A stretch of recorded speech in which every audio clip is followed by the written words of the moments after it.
जुल्फिकार बेचारी नूर को डिवोर्स देने के लिए तैयार हो जाता है और इसकी वजह भी यही थी कि हर कोई जुल्फिकार की इस हालत का जिम्मेदार नूर को ठहरा रहा था। लेकिन बॉस, अगले ही दिन नूर की तबीयत एक बार फिर अचानक से खराब हो जाती है। जुल्फिकार घबराते हुए फौरन डॉक्टर को फोन करता है और अब यहाँ इफ्तिखार शाह का प्लान एक्सपोज होने वाला था, क्योंकि जुल्फिकार ने उसी डॉक्टर को कॉल किया था जिसने नूर के हवाले से कहा था कि वह प्रेग्नेंट है। लेकिन वह डॉक्टर बिजी होने की वजह से जुल्फिकार की कॉल पिक नहीं करती और फिर जुल्फिकार किसी और डॉक्टर को आने के लिए बोल देता है। नई लेडी डॉक्टर आकर नूर का टेस्ट करती है और बता देती है कि आपकी बीवी थोड़ी कमजोरी की वजह से बेहोश हुई है, आपको इनका ख्याल रखना चाहिए। जुल्फिकार डॉक्टर से प्रेगनेंसी के बारे में पूछता है तो डॉक्टर सीधा बोल देती है कि आपकी बीवी तो प्रेग्नेंट है ही नहीं। इस लेडी डॉक्टर की यह बात सुनकर जुल्फिकार एकदम हैरान रह जाता है और उसे यह शक हो जाता है कि कहीं न कहीं उसके बाप इफ्तिखार शाह ने ही यह सारा प्लान बनाया था ताकि मैं अपनी बीवी नूर को तलाक दे दूं।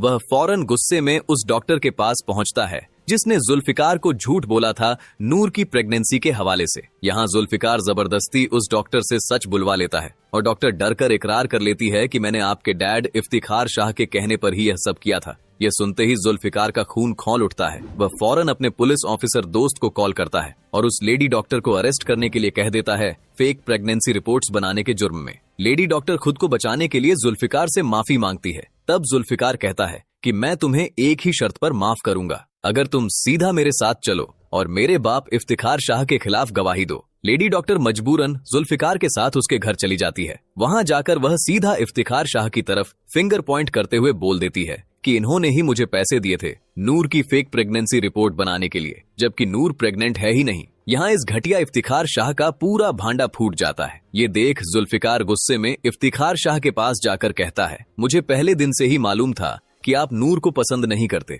लेकिन आप इस हद तक गिर जाएंगे ये मैंने कभी नहीं सोचा था। आपके इन घटिया इरादों की वजह से ही मैं पहले दिन से नूर को लेकर अपने अपार्टमेंट में रह रहा हूँ, लेकिन फिर भी आप अपनी हरकतों से बाज नहीं आए। फिर वह अपने पुलिस ऑफिसर दोस्त से कहता है मेरे डैड को अरेस्ट कर लो फेक रिपोर्ट्स बनवाने के लिए फोर्स करने पर। तब इफ्तिखार शाह गुस्से में जुल्फिकार की तरफ देखते हुए कहता है तुम मुझे गिरफ्तार नहीं करवा सकते, मैं तुम्हारा बाप हूँ। इस पर जुल्फिकार सीधा जवाब देता है ये बात आपको तब सोचनी चाहिए थी जब आप नूर को मुझसे दूर करने की कोशिश कर रहे थे। जब जुल्फिकार का दोस्त इफ्तिखार शाह को हैंडकफ लगाने वाला होता है तब जुल्फिकार उसे रोक देता है। अपने बाप को एक आखिरी चांस देते हुए जुल्फिकार कहता है आज के बाद आप मेरी और नूर की जिंदगी में दखल नहीं देंगे और उस लड़की मारिया का जिक्र मेरे सामने कभी नहीं होगा, वरना मैं आपको तुरंत पुलिस के हवाले कर दूंगा। लेकिन दोस्तों, असली खेल तो अब शुरू हुआ है, क्योंकि एक तरफ इफ्तिखार शाह किसी भी हाल में नूर को जुल्फिकार की जिंदगी से निकालना चाहता है, तो वहीं दूसरी तरफ सालार भी अब जुल्फिकार की जान का दुश्मन बन चुका है, क्योंकि नूर की वजह से